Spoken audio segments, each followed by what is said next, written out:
मेरा नाम निर्मला है और आज मैं आपको अपने जीवन की एक ऐसी घटना बताने जा रही हूँ जिसे सुनकर आप भी भावुक हो जाएंगे। मेरे परिवार में मेरे मम्मी पापा और मैं उनकी एकमात्र औलाद थी। आज से 25 साल पहले की बात है, जब मेरे मम्मी पापा अपना गांव छोड़कर काम धंधे के लिए शहर आए थे। मेरे दादा दादी के निधन के बाद हमारा जो मकान था वो भाइयों के बंटवारे में चला गया। मेरे चाचा ने वो मकान मेरे पापा से ले लिया। इसके बाद मेरे पापा को भी वहाँ रहने में कोई दिलचस्पी नहीं रही और वे शहर में आकर बस गए। शहर में पापा छोटी छोटी चीजें बेचकर हमारे घर का खर्च चलाते थे।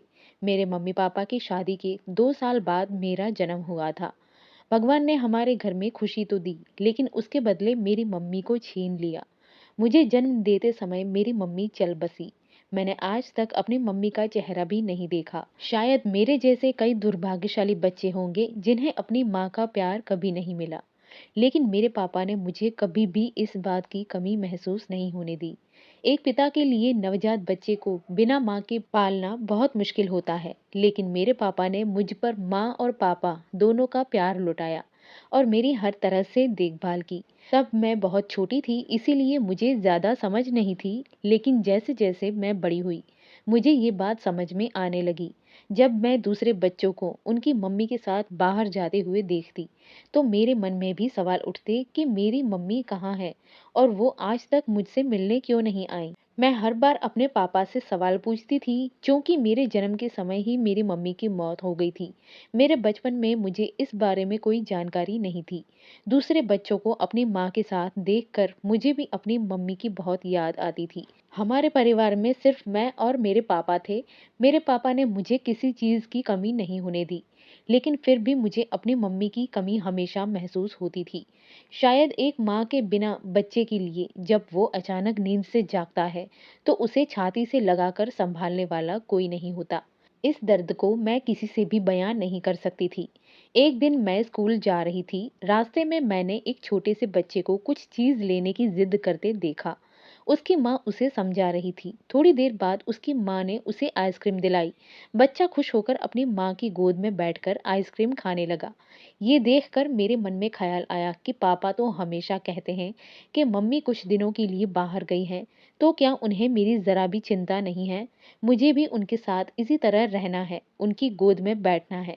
फिर उस दिन मैंने अपने पापा से पूछ ही लिया कि मम्मी क्यों अब तक नहीं आई, मुझे उनसे एक बार मिलना है। पापा का चेहरा देखकर समझ आता था कि वो मुझे जवाब देने की हालत में नहीं है। उनकी आंखों में आने वाले आंसू को मैं उस उम्र में समझ नहीं पाती थी। फिर पापा ने मुझे समझाते हुए कहा कि मेरी बेटी, ऐसा कुछ नहीं है। तेरी नानी की तबीयत खराब है, इसीलिए तेरी मम्मी वहां रुकने के लिए गई है। वो हर रोज तेरे बारे में पूछती है और अगर तुझे उनसे बात करनी है तो ये ले कागज। तुझे इसमें जो कुछ भी पूछना है वो लिख देना। ये सुनकर मैं खुशी से उछल पड़ी। मैंने पापा के हाथ से वो कागज लिया और अपने स्कूल बैग से टूटी फूटी पेंसिल निकालकर लिखना शुरू कर दिया। कागज पर मैंने अपने तुतलाते हुए शब्दों में लिखा कि मेरी प्यारी मम्मी, तुम कहाँ चली गई हो। मुझे तुम्हारी बहुत याद आती है। मुझे तुम्हें एक बार देखने का बहुत मन करता है। सभी बच्चे अपनी मम्मी के साथ कहीं ना कहीं जाते हैं। तुम कब घर आओगी और मुझे उन लोगों की तरह बाहर ले जाओगी। क्या तुम्हें मेरी जरा भी याद नहीं आती। तुम्हें पता नहीं होगा कि चॉकलेट आइसक्रीम मेरी फेवरेट है। जब उस बच्चे ने अपने मम्मी से जिद की थी, उसी दिन मैंने तय कर लिया था कि जब तक तुम मुझे आइसक्रीम नहीं खिलाओगी तब तक मैं अपनी फेवरेट आइसक्रीम नहीं खाऊंगी। पापा मेरा बहुत ध्यान रखते हैं और रोज मुझसे कहते हैं कि तुम्हारी मम्मी जल्दी आ जाएगी, फिर भी तुम नहीं आती। क्या तुम्हें भी मेरी याद आती है? जल्दी से घर आ जाना। फिर मैंने वो कागज अपने पापा को दे दिया। उन्होंने कहा कि ये कागज मम्मी तक पहुंच जाएगा और जैसे ही वो इसे पढ़ेंगी वो घर आ जाएंगी। उस रात तो मुझे बिल्कुल भी नींद नहीं आई। मैं सोचती रही कि ये कागज कब मेरी मम्मी के पास पहुंचेगा और वो जल्द से जल्द घर आ जाएंगी। इस बात को 3-4 दिन बीत गए। मैं बार बार अपने पापा से पूछती थी कि मम्मी का अब तक कोई जवाब क्यों नहीं आया। उस दिन मेरे पापा मुस्कुराते हुए बोले कि बेटा, आज तुम्हारी मम्मी का कागज आया है और उनके साथ तुम्हारे लिए कुछ खास भी भेजा है। मैंने पापा के हाथ में देखा तो वो एक छोटा सा कागज था और साथ में चॉकलेट आइसक्रीम का डिब्बा भी था। फिर तो मैं खुशी से झूम उठी। मुझे लगा कि मेरी मम्मी ने मेरे लिए ये आइसक्रीम भेजी है। उसके साथ आया वो छोटा-सा लेटर भी था, जिसमें मेरी मम्मी ने लिखा था कि उन्होंने मेरे लिए चीज़ें ली हैं और वो मुझे बहुत याद करती है। ये पढ़कर मैं खुशी के मारे अपने पापा से लिपट गई। मेरे पापा भी मुझे देखकर बहुत खुश हुए। इसी तरह दिन बीतते गए। हर सुबह उठते ही मैं अपने पापा से पूछती कि क्या मम्मी आज आ जाएँगी? और वो हर दिन मुझे ऐसा ही जवाब देते थे। मेरे पापा एक छोटा-सा काम करते थे। दिवाली के समय मेरे पापा पटाखे और रंग लेकर आसपास की गलियों में एक ठेले पर ये सब बेचते थे। हमारे घर की आर्थिक स्थिति बेहद खराब थी। फिर भी मेरे पापा ने कभी भी मुझे इस कमी का एहसास नहीं होने दिया था। वो दूसरों के घरों को दिवाली के दौरान रोशन करते थे, लेकिन हमारे घर में कभी ऐसी रोशनी देखने को नहीं मिलती थी। एक दिन मेरी स्कूल में मदर्स डे का आयोजन किया गया। इस फंक्शन के 2 दिन पहले ही हमें स्कूल में बताया गया कि उस दिन अपनी मम्मी को लेकर स्कूल आना है। मैं तो बहुत खुश हो गई कि अब घर जाकर मैं अपने पापा को ये बात बताऊंगी। घर पहुंचते ही मैंने तुरंत अपने पापा से इस बारे में कहा। मेरे पापा बिल्कुल चुप होकर बैठ गए। उस समय मेरी उम्र 12 साल थी। मैंने पापा से जिद करनी शुरू कर दी कि आपने आज तक मुझे मम्मी से मिलने भी नहीं ले गए और मम्मी भी आज तक हमारे पास यहाँ नहीं आई। आखिर वो है कहाँ और अब तक क्यों नहीं लौटी? मेरी बात सुनते ही पापा ने मुझे गले लगाकर जोर जोर से रोना शुरू कर दिया। मुझे समझ नहीं आ रहा था कि पापा क्यों रो रहे हैं। फिर पापा ने अपनी रोती आंखों और उदास चेहरे के साथ मेरे सिर पर हाथ रखते हुए कहा कि बेटा मुझे माफ कर देना। मैंने तुमसे झूठ बोला था। तुम्हारी मम्मी तो भगवान के पास चली गई है, अब इस दुनिया में नहीं है। मेरे पापा ने मुझे बताया कि मुझे जन्म देते समय मेरी मम्मी की मौत हो गई थी। ये सुनते ही मैं कुछ पल के लिए पत्थर जैसी हो गई। आज तक पापा ने मुझसे जो भी बहाने और जवाब दिए थे, वे सब मेरे दिमाग में घूमने लगे। मुझे बहुत बुरा लगा, पर पापा पर गुस्सा आया। मैं बिना कुछ कहे बाहर चली गई। पापा मेरे पीछे पीछे दौड़े और बोले कि बेटा मुझे माफ कर दे।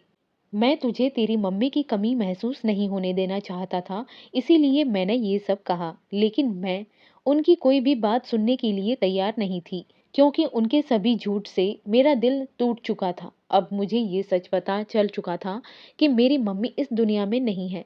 मैं एक कोने में जाकर जोर जोर से रोने लगी। अब तक मैं ये सोचती थी कि मेरी मम्मी मेरी नानी के पास है, लेकिन सच्चाई कुछ और ही थी। मैंने पापा से बात करना भी बंद कर दिया। वो हर चीज से मुझे मनाने की कोशिश करते, लेकिन मैं उन्हें कोई जवाब नहीं देती थी। ये बात मुझे इतनी बुरी लगी कि मुझे बुखार आ गया। जैसा कि हमेशा होता था, मेरे पापा ने मेरी बहुत देखभाल की। उनके चेहरे पर चिंता देखकर मेरा मन थोड़ा नरम हो गया। मैंने कहा कि मुझे पता है कि आपने मेरी मम्मी की कमी महसूस ना हो, इसीलिए ये सब कहा। लेकिन अब मैं समझ गई हूँ। अब आप अकेले नहीं हैं, हम दोनों एक दूसरे का सहारा बनेंगे। आपने मेरे लिए माँ और पापा दोनों का किरदार निभाया है। ये सुनते ही मेरे पापा ने मेरे सिर पर हाथ रखा और रोने लगे। अगले दिन मदर्स डे था। अब मुझे चिंता ये सताने लगी कि स्कूल में मैं क्या जवाब दूंगी। सुबह होते ही मैंने पापा से कहा कि आप मेरे साथ मेरी स्कूल चलेंगे। मेरे पापा भी सोच में पड़ गए कि मदर्स डे के दिन वो मेरी स्कूल में कैसे जा सकते हैं। मैं अपने पापा को लेकर स्कूल पहुंच गई। मेरी क्लास के बच्चे मेरे पापा को देखकर मेरी तरफ नजर घुमाकर जोर जोर से हंसने लगे। वहां मौजूद बच्चियों की मम्मियां भी मेरी और मेरे पापा की तरफ देखकर फुसफुसा रही थीं। तभी मेरे टीचर ने मुझसे पूछा कि तुम्हारी मम्मी क्यों नहीं आई। तब मैंने जवाब दिया कि टीचर, आज यही मेरे मम्मी और पापा हैं। शायद वहां बैठे हर किसी को ये सवाल हुआ होगा कि मैं क्या बोल रही हूँ, लेकिन आज मैंने सबके सामने कहा कि बचपन में ही मेरी मम्मी गुजर गई थी। मेरे पापा ने मुझे अब तक मम्मी और पापा दोनों का प्यार दिया है। आज से मेरे पापा ही मेरे सब कुछ हैं। सबको अपने मम्मी पापा का प्यार पाने के लिए दो व्यक्तियों की जरूरत होती है, लेकिन मेरे लिए सिर्फ एक इंसान ही मेरी पूरी दुनिया है। मैंने अपने पापा को हर छोटी छोटी चीज में मेरी खुशी खरीदते देखा है। मैंने अपने पापा के रूप में भगवान को मेरी जिंदगी को सजाते हुए देखा है। ये सुनकर वहां मौजूद हर किसी की आंखों में आंसू आ गए और बरसों के बाद मेरे पापा के चेहरे पर मुझे वो खुशी दिखाई दी जो शायद उनके दिल पर पड़ी बरसों की चोट को हल्की कर गई थी। उस दिन मैंने भी इस कड़वी सच्चाई को स्वीकार कर लिया कि अब मुझे और पापा को अकेले ही अपनी ज़िंदगी जीनी होगी। मेरे पापा ने मुझे हमेशा हर खुशी देने की कोशिश की। पापा एक ऐसे इंसान होते हैं जो अपनी खुशियों के पीछे रख कर हमारे लिए हर दुख और तकलीफ सहते हैं। मेरे पापा भी दिन-रात मेहनत करते थे ताकि मुझे सबसे अच्छी शिक्षा मिल सके। समय के साथ मैं भी पापा का घर के कामों में थोड़ा बहुत हाथ बटाने लगी। मुझे डॉक्टर बनने का बहुत शौक था। मैं अपने पापा से कहती कि मैं खूब पढ़ाई करूंगी और इतनी मेहनत करूंगी कि हमारी जिंदगी बदल जाएगी। मेरे पापा को मुझ पर गर्व होता कि उनकी बेटी इतनी मेहनत करके आगे बढ़ना चाहती है। इसी दौरान मुझे दूसरे शहर के एक कॉलेज में दाखिला मिल गया। मुझे वहीं रहकर अपनी पढ़ाई पूरी करनी थी। मेरे पापा मेरे साथ उस शहर में नहीं जा सकते थे, इसीलिए उन्होंने मुझे हॉस्टल में रखने का फैसला किया। जिस दिन मुझे सुबह कॉलेज जाना था, उसकी पिछली रात मुझे बिल्कुल भी नींद नहीं आई। मेरे मन में ढेर सारे सवाल थे। पापा मेरे बिना अकेले कैसे रहेंगे? उनका खाना कैसे बनेगा? अगर वो बीमार पड़ गए तो उनकी देखभाल कौन करेगा? अगर उन्हें कुछ हो गया तो क्या मुझे वो बता पाएंगे? आज एक बेटी जो अपने भविष्य के लिए आगे कदम बढ़ा रही थी, अपने पिता की चिंता में घिरी हुई थी। दूसरी तरफ एक पिता भी अपनी बेटी को अकेले बाहर भेजने को लेकर अंदर ही अंदर परेशान था। लेकिन जब वो खुद को मजबूत बनाकर अपनी बेटी को आगे बढ़ाना चाहते थे ताकि उसे भी कभी किसी के सामने झुकना ना पड़े। सुबह होते ही पापा मुझे कॉलेज छोड़ने गए। वो बार बार मुझे खुद का ख्याल रखने और संभल कर रहने को कह रहे थे। मुझे भी उनकी चिंता हो रही थी, लेकिन मैंने खुद से कहा कि जल्द ही मैं घर वापस आऊंगी। उस उम्मीद के साथ मैंने भी अपनी पढ़ाई में पूरी तरह से मन लगा दिया। मेरे पापा ने मेरे लिए जो त्याग किए थे, उनका फल मैं अपनी मेहनत से पढ़ाई में सफल होकर उन्हें देना चाहती थी। इसी दौरान कॉलेज के पहले साल के बाद मेरे साथ पढ़ने वाले आलेख के साथ मेरी दोस्ती हुई। आलेख कॉलेज में सबसे पहले मेरा दोस्त बना, जिसने अब तक हर बात में मेरी मदद की थी। धीरे धीरे ये गहरी दोस्ती कब प्यार में बदल गई, इसका हमें दोनों को ही एहसास नहीं हुआ। आलेख एक बहुत ही अमीर परिवार से था, लेकिन उसके स्वभाव में कभी भी उसका घमंड दिखाई नहीं दिया। वो बहुत ही समझदार और संस्कारी लड़का था, जिसने मेरे दिल में ऐसी जगह बना ली थी कि अब मैं किसी और से शादी करने की सोच भी नहीं सकती थी। हम दोनों ने एक दूसरे के साथ समय बिताते हुए शादी करने का फैसला भी कर लिया। मैंने तय किया था कि जब भी इस बार छुट्टियों में घर जाऊंगी, तो पापा से इस बारे में बात करूंगी। मुझे पूरा यकीन था कि पापा मेरी बात कभी नहीं टालेंगे। आखिरकार वो दिन आ गया जब मेरी कॉलेज की छुट्टियां शुरू हुईं और मैं अपने पापा से मिलने के लिए बहुत खुश थी। पापा के साथ मुझे ढेर सारी बातें करनी थी। दूसरी ओर मेरे पापा भी मेरे घर आने की खबर सुनकर बहुत खुश थे। मुझे यकीन था कि उन्होंने तो पूरी रात सोई भी नहीं होंगे और मेरे आने की तैयारियों में लगे होंगे। सभी जानते हैं कि बेटी अपने पिता का चलता फिरता दिल होती है। जैसे ही मैं घर पहुंची और पापा से मिली, उनकी आंखों में कुछ अलग ही चमक थी। ऐसा लग रहा था जैसे वर्षों से इंतजार कर रही शबरी के पास आज भगवान राम खुद पधार गए हों। मेरे पापा के चेहरे की खुशी मुझे साफ दिख रही थी। मुझे भी हॉस्टल में पापा की बहुत याद आती थी, लेकिन अपनी पढ़ाई की वजह से मुझे उनसे दूर रहना पड़ा था। फिर एक रात जब हम दोनों बाप बेटी साथ में खाना खा रहे थे, मैंने हल्के अंदाज में पापा से बात शुरू की। मैंने कहा कि पापा, मैं आपसे एक ज़रूरी बात करना चाहती हूँ। मुझे यकीन है कि आप मेरी बात को ध्यान से सुनेंगे। मैं एक लड़के से प्यार करती हूँ और उससे शादी करना चाहती हूँ। आप एक बार मेरे लिए उससे मिल लीजिए। मुझे पूरा यकीन है कि वो आपको ज़रूर पसंद आएगा। मेरी बात सुनते ही पापा बस मुझे देखते ही रह गए। उन्हें इस बात का ज़रा भी अंदाज़ा नहीं था कि मैं घर आते ही उनके सामने ऐसी बात रख दूंगी। थोड़ी देर के बाद वो शांत होकर सोचने लगे और फिर मुझसे बोले कि बेटा, मैं तुम्हारी बात समझता हूँ, लेकिन अभी तुम्हारा पढ़ाई पर ध्यान देना ज़्यादा ज़रूरी है। पहले अपनी पढ़ाई पूरी करो, फिर इस बारे में बात करेंगे। मैंने भी पापा की बात मान ली और इस मुद्दे को वहीं ख़त्म कर दिया। मैंने सोचा कि जब मेरी पढ़ाई पूरी होगी, तब इस विषय पर दोबारा बात करेंगे। इस बीच मैं अपने काम में लग गई। छुट्टियों के ये दिन कैसे बीत गए मुझे पता ही नहीं चला। पापा रोज मेरे लिए नई नई चीजें लेकर आते। भले ही हमारी आर्थिक स्थिति नॉर्मल थी, लेकिन मेरे लिए वो हमेशा कुछ अलग करने की कोशिश करते। आखिरकार फिर से वो कॉलेज लौटने का समय आ गया। उस दिन रात में हम दोनों बाप बेटी बाहर खाने गए। सर्दियों के दिन थे और मेरे पापा को बाहर खाना बहुत पसंद था, लेकिन घर की स्थिति की वजह से वो अपना ये शौक पूरा नहीं कर पाते थे। इस बार मैंने जिद की कि मुझे बाहर खाना है, तो पापा मान गए। हम सर्दी की ठंडी रात में बाहर खाने गए। बड़े बड़े होटलों में खाना हमारा सपना कभी नहीं था। हम तो एक छोटी सी ठेले के पास लगे टेबल पर बैठकर खाना खा लेते, और वो किसी 5 स्टार होटल से कम नहीं लगता। असल मायने में आप कहाँ हैं ये ज़्यादा अहम नहीं होता, आप किसके साथ हैं ये ज़्यादा मायने रखता है। खाना खाकर हम घर लौट रहे थे कि तभी मेरी नज़र स्ट्रीट लाइट के नीचे बैठी एक लड़की पर पड़ी। वो लगभग 15 साल की थी और कड़ाके की ठंड में कांप रही थी। उसके हाथ ठंड के मारे बर्फ जैसे हो गए थे। वो अपने पहने हुए कपड़ों को जितना हो सके नीचे खींचकर खुद को ठंड से बचाने की कोशिश कर रही थी। उसकी आंखों से लगातार आंसू बह रहे थे। मैं उसके पास गई तो देखा तो उसके चेहरे पर दर्द साफ झलक रहा था। तभी पापा ने उसे कहा कि बेटा तुम रो मत, मैं अभी आता हूँ। ये कहकर पापा जल्दी से घर की ओर भागे और वहां से एक बड़ी सी शॉल और स्वेटर लेकर आए। उन्होंने वो शॉल और स्वेटर उस लड़की को देते हुए कहा कि ले बेटा, इससे तुम ठंड से बच सकोगी। तुम कहाँ रहती हो? लड़की ने बताया कि मेरे पापा और मम्मी इस दुनिया में नहीं हैं। मेरे भाई ने मुझे घर से निकाल दिया है। और ये सुनकर पापा बोले कि बेटा अब चिंता मत करो, अभी तुम हमारे साथ चलो। सुबह मैं एक ऐसी जगह लेकर जाऊंगा जहां तुम्हारा ध्यान रखा जाएगा।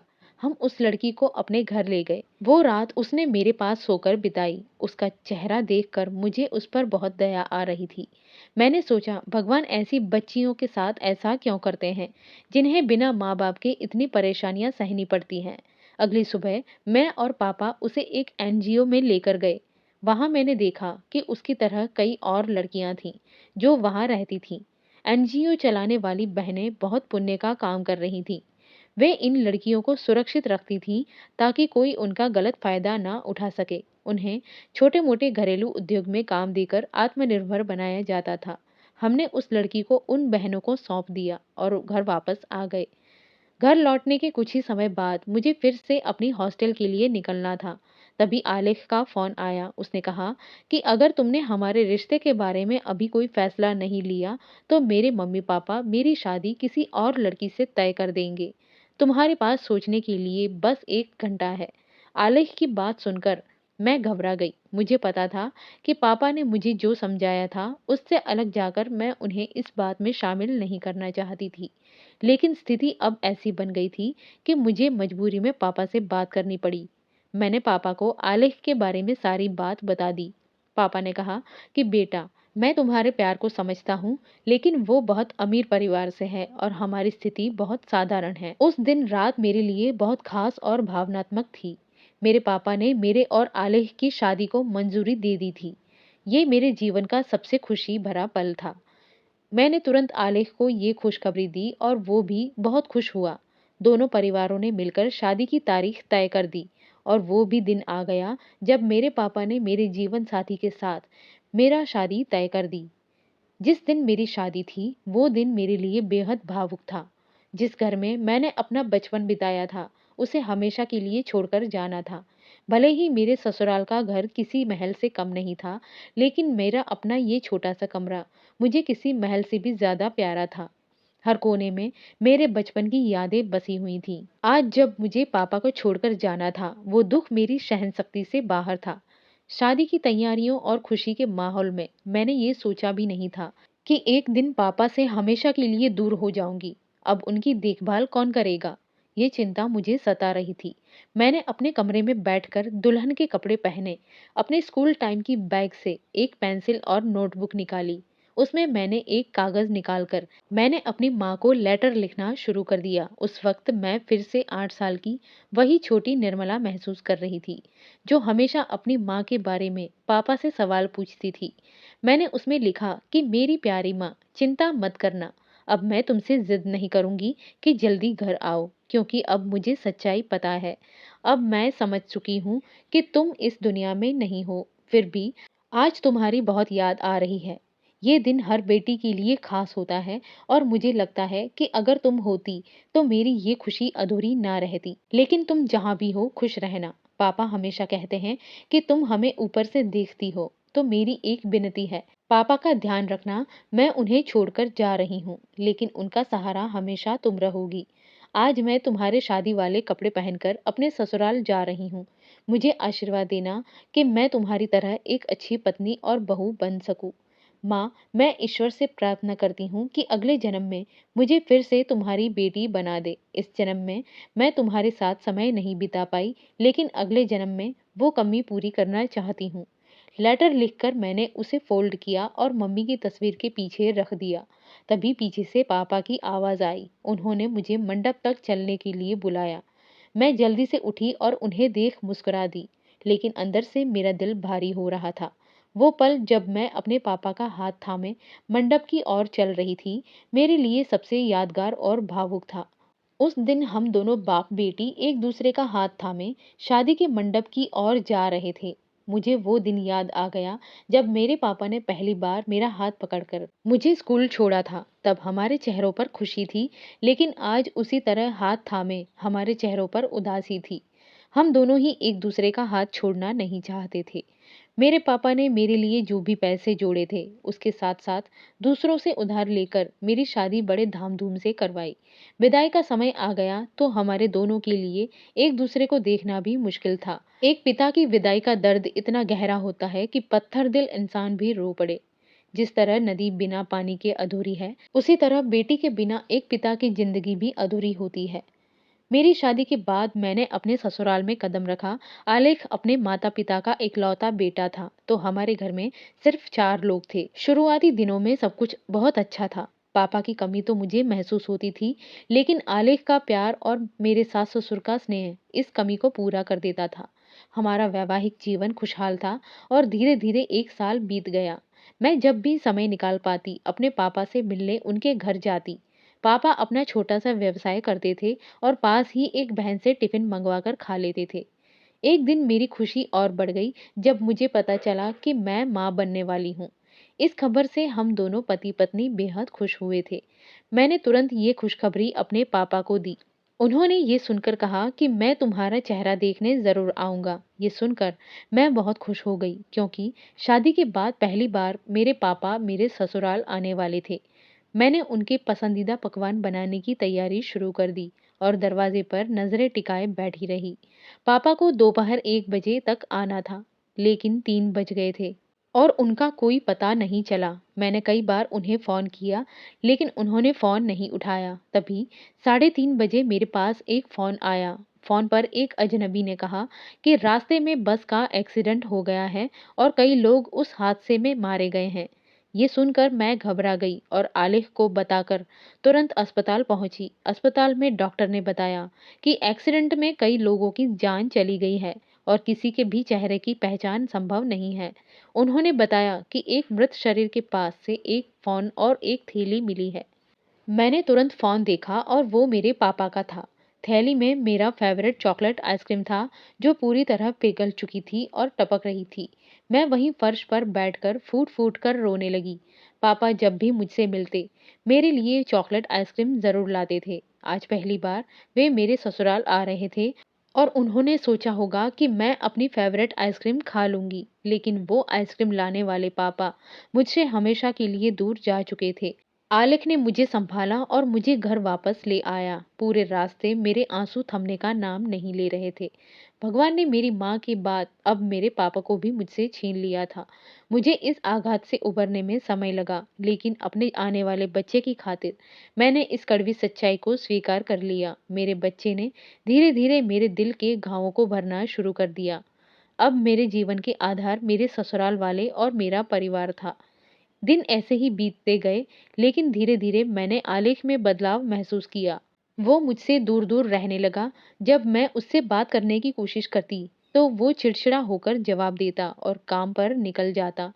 अब ये रोजमर्रा की बात बन गई थी। एक दिन जब मुझे डॉक्टर के पास जाना था, मैंने आलेख से साथ चलने को कहा, लेकिन उसने कहा कि ऑफिस में एक जरूरी काम है, इसीलिए वो मेरे साथ नहीं आ सकेगा। फिर मुझे अस्पताल जाना था, लेकिन रास्ते में मैंने जो दृश्य देखा, उसने मेरी आंखों के सामने अंधेरा कर दिया। मैंने सड़क के किनारे देखा कि आलेख एक लड़की के साथ खड़ा था, उसके कंधे पर हाथ रखे हुए। ये देखते ही मेरी आंखों पर विश्वास नहीं हुआ। मैं तुरंत ऑटो से उतरकर उनके पास गई। मुझे देखकर दोनों के चेहरे का रंग उड़ गया। आलेख तुरंत बोला, तुम यहाँ क्या कर रही हो? क्या तुम मेरा पीछा कर रही हो, ये देखने के लिए कि मैं क्या करता हूँ और कहाँ जाता हूँ? मुझे इतना गुस्सा आ रहा था कि मैं उससे क्या कहूँ, ये भी नहीं समझ पा रही थी। लेकिन मैं बिना कुछ कहे वहां से वापस लौट आई। घर पहुंचने पर मेरा मन बेचैन था। जब आलिफ शाम को घर आया तो मैंने उससे सीधे पूछ लिया कि वो लड़की कौन थी और ये सब क्या चल रहा है। हमारी बातचीत धीरे धीरे एक झगड़े में बदल गई। आलिफ ने गुस्से में कहा कि उसका नाम साधना है और मैं उससे बहुत प्यार करता हूँ। अब मुझे तुझमें कोई दिलचस्पी नहीं है। तुम्हारी तरह वो छोटी छोटी बातों में मुझे परेशान नहीं करती। वो बहुत पढ़ी लिखी और समझदार है, तुम्हारी तरह भावुक नहीं, बल्कि व्यावहारिक है। तुम्हारे ऐसे व्यवहार के कारण मैं उससे प्यार करने लगा हूँ। हर समय तुम्हारे आगे पीछे घूमना ही तुम्हें चाहिए, लेकिन मैं ऐसा नहीं हूँ। साधना का सोचने का तरीका मेरे जैसा है और उसके साथ रहना मुझे अच्छा लगता है। ये सब सुनकर मैं हक्का बक्का रह गई। मुझे अपने कानों पर विश्वास नहीं हो रहा था कि आलिक ऐसा कैसे बोल सकता है। जब मेरे पेट में उसका बच्चा पल रहा है, तब वो मुझ में नहीं बल्कि किसी और लड़की में रुचि रखता है। मेरा प्यार और परवाह उसे बोझ लगती है और उसने इस वजह से किसी और में सुकून ढूंढ लिया है। हम दोनों के बीच झगड़ा इतना बढ़ गया कि उसने मुझे थप्पड़ मार दिया। ये पहली बार था जब उसने मुझ पर हाथ उठाया। मैं जोर जोर से रोने लगी।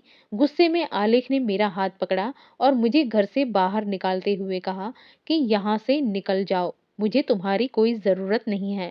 तुम्हारे रोज रोज के झगड़ों से मैं तंग आ चुका हूँ। अब मुझे छोड़ दो और चैन से जीने दो और कभी मेरे सामने मत आना। आलेख ने मुझे घर से बाहर निकाल दिया। मेरे आंसू थमने का नाम नहीं ले रहे थे। मेरे मम्मी पापा भी इस दुनिया में नहीं थे कि मैं उनसे मदद मांग पाती। उस समय मेरे आत्मसम्मान को इतनी ठेस पहुंची कि मुझे लगा कि अब इस घर में रहना बेकार है। आलेख इतना गिर गया था कि उसे ये भी याद नहीं रहा कि उसका बच्चा मेरे पेट में है। मैं उसकी पत्नी हूँ, लेकिन वो अपने प्यार में इतना डूब चुका था कि उसे मेरी भावनाओं का जरा भी ख्याल नहीं था। मैं वहां से निकल पड़ी। सर्दियों का समय था, दिन छोटे और रातें लंबी होती हैं। शाम के 7 बजे मैं घर से निकली थी और रास्ते पर चलते चलते रात के 10 बज गए, लेकिन मेरी सुध लेने वाला कोई नहीं था।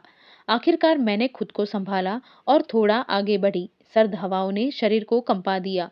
शायद उस दिन सर्दी सबसे ज्यादा थी। चारों ओर सन्नाटा था और मैं सड़क पर बैठकर रो रही थी। मैं अपने पिता को याद कर रही थी, सोच रही थी कि अगर आज वे जिंदा होते तो मेरी ऐसी हालत कभी नहीं होती। जो भी लोग सड़क से गुजर रहे थे, वे मुझे अजीब नजरों से देख रहे थे और मुझे डर भी लग रहा था। मुझे समझ नहीं आ रहा था कि अब मैं क्या करूंगी और इस हालत में कहाँ जाऊंगी। मुझे अब अपने पिता के कहे हुए शब्द याद आ रहे थे। उन्होंने मुझे समझाने की बहुत कोशिश की थी, लेकिन प्यार में मैं इतनी अंधी हो गई थी कि मुझे आलेख के अलावा कोई और दिखता ही नहीं था। और आज वही आलेख मुझे छोड़कर किसी और लड़की के पास चला गया था। मुझे अचानक उस रात की याद आई जब मैं और मेरे पिताजी घर लौट रहे थे और सड़क पर एक लड़की इसी तरह बैठकर रो रही थी। उस समय मेरे पिताजी ने उसकी मदद की थी, लेकिन आज मेरी मदद के लिए मेरे पिताजी जैसे कोई मौजूद नहीं थे। मैंने हिम्मत जुटाई और वहां से निकलकर उस एनजीओ पहुंची जहां एक बार पहले मैं और मेरे पिता उस लड़की को छोड़ने आए थे। थोड़ा थोड़ा चलती हुई अपने बच्चे का ध्यान रखते हुए मैं आखिरकार एनजीओ तक पहुंच गई। भले ही भगवान ने मेरे माता पिता को मुझसे छीन लिया हो, लेकिन मेरी हिम्मत को कोई मुझसे नहीं छीन सकता। एनजीओ की दीदी मुझे अच्छे से पहचानती थी। मैं उन्हें अपनी पूरी सच्चाई बताई। वो कुछ समय के लिए चुप रही और फिर कहा कि बेटा, चिंता मत करो, यहाँ सब तेरा पूरा ध्यान रखेंगे।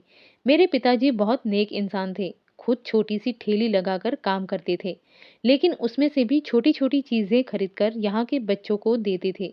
मैं वहीं रहने लगी। मैंने छोटे मोटे कामों से कुछ पैसे कमाने शुरू किए। कभी मेरे पिता चाहते थे कि मैं डॉक्टर बनूं, लेकिन मैंने अपने जीवन का ऐसा फैसला लिया कि मुझे इस परिस्थिति में जीना पड़ा।